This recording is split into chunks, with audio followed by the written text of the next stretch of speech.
नमस्कार दोस्तों। आज शनिवार है और शनिवार के दिन भगवान शनिदेव की पूजा की जाती है और बजरंगबली महाराज की भी पूजा की जाती है। तो हम आज आपके लिए शनिवार व्रत की कथा लेकर आए हैं। तो आइए शनिवार व्रत की कथा का श्रवण करते हैं। तो प्रेम से बोलिए शनिदेव महाराज की जय, बजरंगबली महाराज की जय। किसी गांव में एक ब्राह्मण अपने परिवार के साथ रहता था। एक सुबह जब वह सो के उठा तो वह चिंतित था। तो उसकी पत्नी ने पूछा, आप इतना चिंतित क्यों है?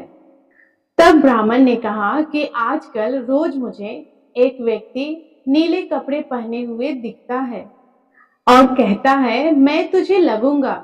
यह सुनकर उसकी पत्नी बोली, ये तो शनिदेव है और आप पर शनि की दशा लगने वाली है। अब जब वो सपने में आए तो कहना कि लग जाओ, लेकिन सवा पहर की ज्यादा से हाँ मत कहना। अगले दिन फिर ब्राह्मण को रात में वही सपना आया। वह ब्राह्मण ने कहा लग जाओ। तब शनिदेव ने कहा कि मैं तेरे 7.5 साल का लगूंगा। तब ब्राह्मण बोला, नहीं शनिदेव महाराज, ये तो मुझसे सहन नहीं होगा। फिर शनिदेव बोले, तो ठीक है, मैं तेरे 5.5 साल तक लगूंगा। फिर ब्राह्मण ने बोला, नहीं महाराज, ये भी नहीं।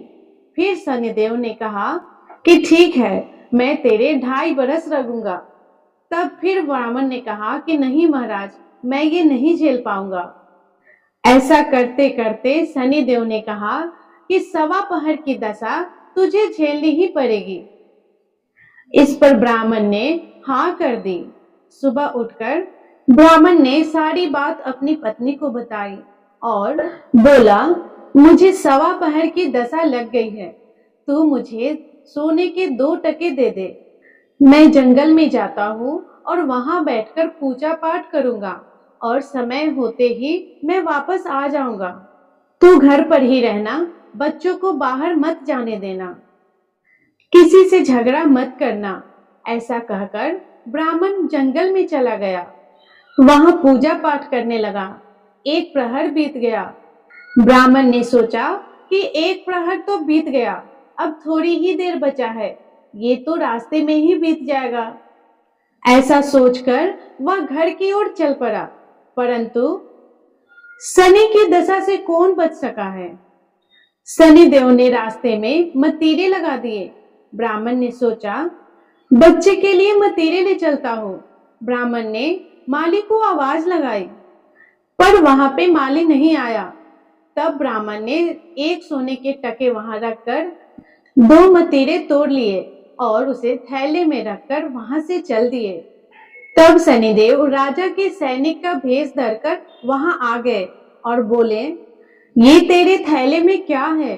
तब ब्राह्मण बोला, मतीरे तोड़ के लाया हूं। तब वो सैनिक बोले, तो इसे खोल के दिखा।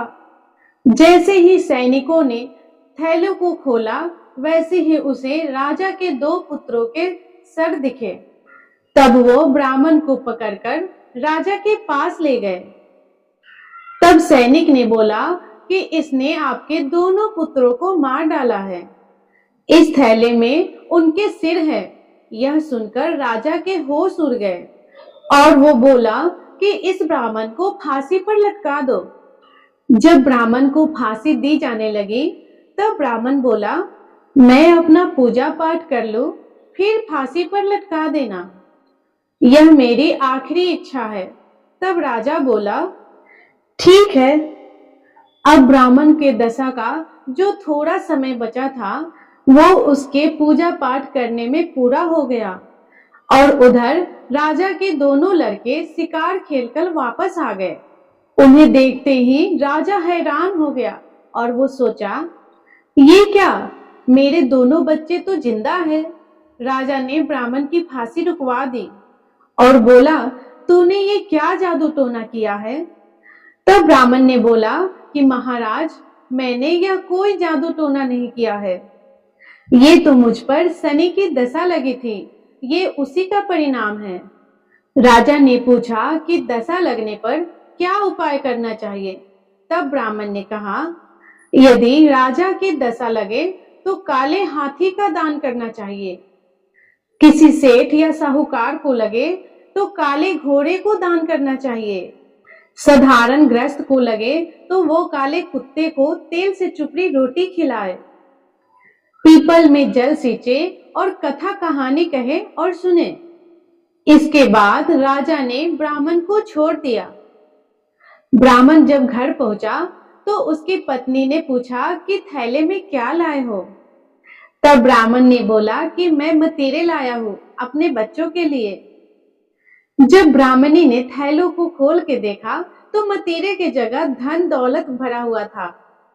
तब पत्नी ने पूछा कि इतना धन कहां से लाए हो? आपको तो शनि की दशा लगी थी। तब ब्राह्मण बोला, जब दशा लगी तो मतीरे की जगह सिर कर दिए गए, फांसी पर चढ़ाने के लिए तैयार किए गए। जब दशा उतरी तो मतीरों की जगह धन दौलत हो गए। हे शनिदेव महाराज, जैसी हालत ब्राह्मण की लगती दशा में करी, वैसी हालत किसी का ना करना, और जैसी दशा उतरते करी वैसे ही सभी का करना।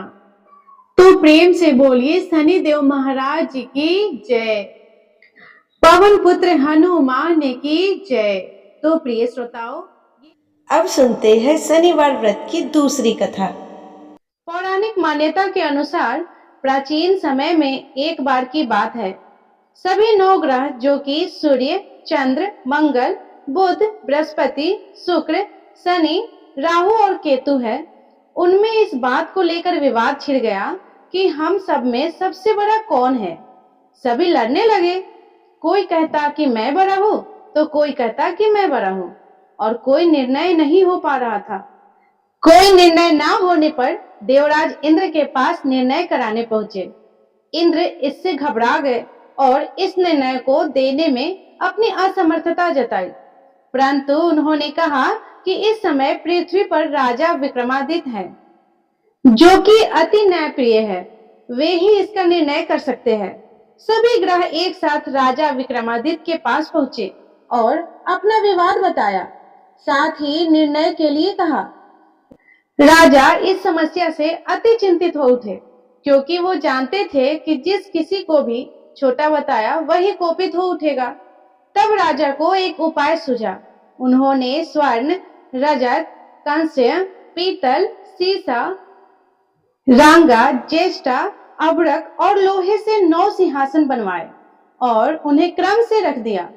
फिर उन सभी से निवेदन किया कि आप सभी अपने अपने सिंहासन पे स्थान ग्रहण करें। जो अंतिम सिंहासन पर बैठेगा वही सबसे छोटा होगा। लौह सिंहासन सबसे बाद में होने के कारण शनिदेव सबसे बाद में बैठे, तो वही सबसे छोटे कहलाए। उन्होंने सोचा कि राजा ने यह जानबूझकर किया है। उन्होंने राजा से कुपित होकर कहा, राजा तू मुझे नहीं जानता। सूर्य एक राशि पर 1 महीना, चंद्रमा 2.25 महीना, मंगल 1.5 महीना, बृहस्पति 13 महीना, बुध और शुक्र एक महीने वितरित करते हैं, परंतु मैं 2.5 से 7.5 साल तक रहता हूँ। बड़े बड़ों को मैंने विनाश किया है। श्री रामचंद्र जी को सारे सुख आने पर भी उन्हें वनवास हो गया। रावण के आने पर उनकी लंका को बंदरों से परास्त होना पड़ा। अब तुम सावधान रहना, क्योंकि अगला विपत्ति तुम पर आने वाला है। ऐसा कहकर कुपित होकर शनिदेव वहां से चले गए। अन्य देवता खुशी खुशी वहां से गए। कुछ समय के बाद शनिदेव घोड़े के सौदागर वहां बनकर आए। उनके साथ कई सुंदर सुंदर घोड़े थे। राजा ने यह समाचार सुन अपने अश्वपाल को अच्छे घोड़े खरीदने की आज्ञा दी। उसने कई अच्छे घोड़े खरीदे। वह एक सर्वोत्तम घोड़े राजा के सवारी के लिए दिया। राजा ज्यों ही उस घोड़े पर बैठा, वह घोड़ा सरपट वन की ओर दौड़ा। वह घोड़ा वन में पहुंचकर अंतर्ध्यान हो गया। राजा भूखा प्यासा भटकता रहा। तब एक ग्वाले ने उसे पानी पिलाया। राजा ने प्रसन्न होकर उसे अपनी अंगूठी दे दी। वह अंगूठी देकर राजा नगर को चल दिया और वहां अपना नाम उज्जैन निवासी वीका बताया। वहां एक सेठ के दुकान पर राजा ने जल पिया। और कुछ विश्राम भी किया। भाग्यवश उस समय सेठ की बड़ी बिक्री हुई। सेठ उसे खाना इत्यादि खिलाने के बाद खुश होकर अपने साथ घर ले गया। वहां उसने एक खूंटी पर देखा कि एक हार लटका हुआ है, जिसे खूंटी निगल रहा है। थोड़ी ही देर में पूरा हार गायब हो गया। जब सेठ वापस आया तो उसने देखा कि हार गायब है।